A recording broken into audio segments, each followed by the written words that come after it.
Sprinters sit-ups vingrinājums, kurš strādā pie mūsu koru vai mūsu presītes muskuļiem. Kā jau pats vingrinājums parāda, sprinter, tātad kaut kas līdzīgs kā skriešana. Apguļamies uz muguras un atraujot ķermeņa augšdaļu no zemes, atraujam un viena kāja paceļās.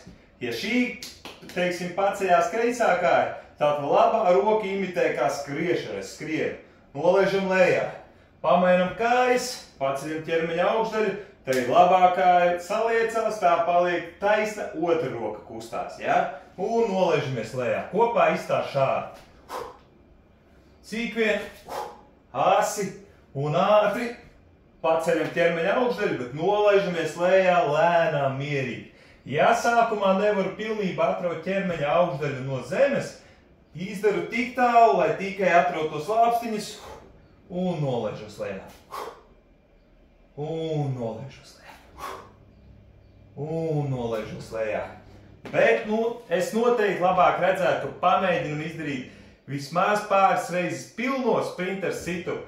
Ja vairs nevaru to, tad pārējās reizes izdaru tikai tik tālu, lai atrauju lāpstiņas. Es labāk redzu, ka izdaram 2 reizes pilnu, pacenšamies, ieliekam nedaudz spēciņu iekšā, pacīnamies ar sevīm, tiekam sev pāri, nevis uzreiz izvēlamies vieglāko versiju un nošmocam paši sevi.